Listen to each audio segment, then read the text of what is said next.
jobs I did this week also was to remove my hanging baskets, which I featured in a previous video. They're probably the best hanging baskets we've had for quite a while, but they've all more or less died back now. So here we are with them. They're just sitting next to my compost bin. I'll get round to emptying those, and I shall wash them out, clean them and get them ready for next year. So coming up in my next video then, you'll see all these dahlias. Some of them have been nipped by last night's frost, but most of them have finished flowering. They've died back, and it's now time to well, to cut them back, compost all the tops and the twigs, and to dig them out. I do that most years. Dig them out, I wrap them in newspaper, let them dry out quite a little bit, and then I just trim them off and just tidy them up, basically put them into a cardboard box for the winter, and then I get them going again probably about February. I'll get them out again, stick them into a pot, a little bit of damp compost, and then they'll start to sprout. So by the time I plant them out next year, they'll all be nice little strong plants.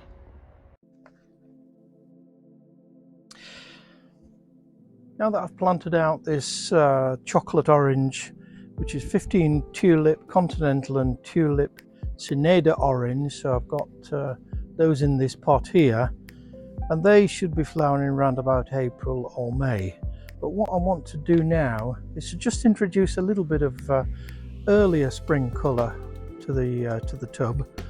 And what I'm going to do, I'm going to plant 12 Ruscus Warberg crocus. Now they should be flowering around about February, March, so that will give me a constant supply of flowers really. First of all, I'll get the crocuses coming up, and then the tulips will come up between them, and then I'll have a nice display. So these crocuses need to go down 2 inches deep, 4 inches apart, so that shouldn't be too difficult to do. So here we go, 1, 2, just spread them out nicely. Yeah, so that gives us a nice display. So 2 inches down, here we go. And as you can see from these crocuses, they're already sprouting from all over the place. There's 3, 4, there's 5 shoots on that one, so I'm expecting great things from them. What I'll do with that, I'll probably top it up a little bit more with another inch or so of compost and crocuses for the top. So the same thing with this tub. If you remember, I put in 20 tulips, and they're white shades. They went in 2 layers, quite low down in the tub. And what I'm actually now going to do is plant in some crocus flowering record, or flower record. They should come up around about April, May. So in this tub, what I'm looking for is the tulips to sort of come through, and the crocuses as well to come through more or less about the same time. So there we go, and the same procedure, 2 inches deep. We'll just set them out on the top, and then we know where we're planting them. Again, these are ideal crocuses if you've got a lawn or a grassed area. These are great for what they call naturalizing.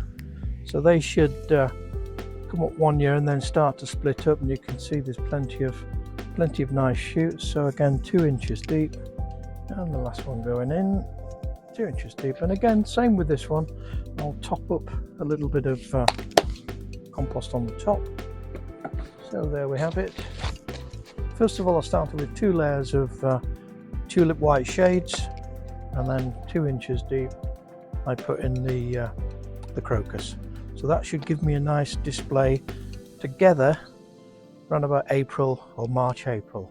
So let's have a bit of an update on the hyacinths that I planted in my previous video. So let's have a look. Remember, I brought them into the shed and I put them into a box, and you can see that the tips tips are beginning to show through the soil, and quite early on you could see the roots as well. So what the roots have done, the bulbs have established roots, and they're beginning to wind themselves around the pot like they usually do. Sometimes they pop out the top, but that's not a real big issue. But this one in particular is really showing good signs of sprouting. This one over here, I'm not sure whether that one's going to make it, but these two here are sprouted, and these three over here have all sprouted. Right, so what I'm going to do with this one, because if you bring them all in at the same time, you're just going to get 3 pots of tulips all at the same time. So what I'm going to do with that pot is to bring it indoors, and we might even get them flowering earlier. What we'd like is a nice little succession of flowers, so when one pot sort of dies off and starts to droop, then we get the other one in. So let's see how this pot here fares. Again, you can see the hyacinths, you can see the roots coming through there and there, but that's not a great issue.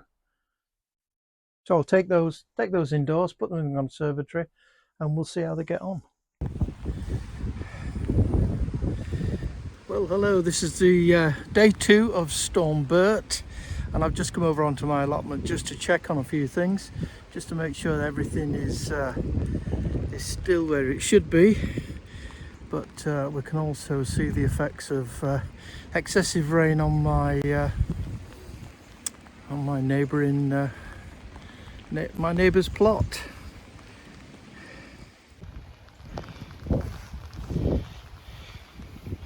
Yeah, this is the flooding on my neighbour's plot, and this is the flooding. Oops. Again, this is my other neighbour's plot on the other side, and there's a couple of sheets of plastic glass that's disappeared from somewhere. I suspect they're from the neighbour's side. He's flooded there still, but on my side, no flooding at all. No flooding at all there.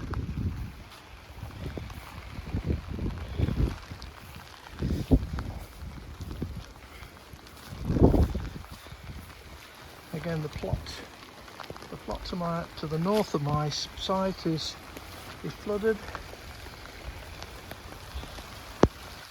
No flooding there. The rain's coming down again. Well, that's one of my rhubarb forcing things. Well, that's okay. The hoop house is still in place. That's not going anywhere. That's fairly solid. Got a little bit of flooding right here on the lowest point.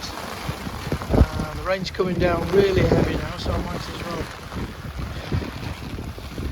do what they intended to do, which was to get a couple of spring cabbages for lunch. Looks like a very nice one. I'll have that one, and I'll have that one at the end, I think.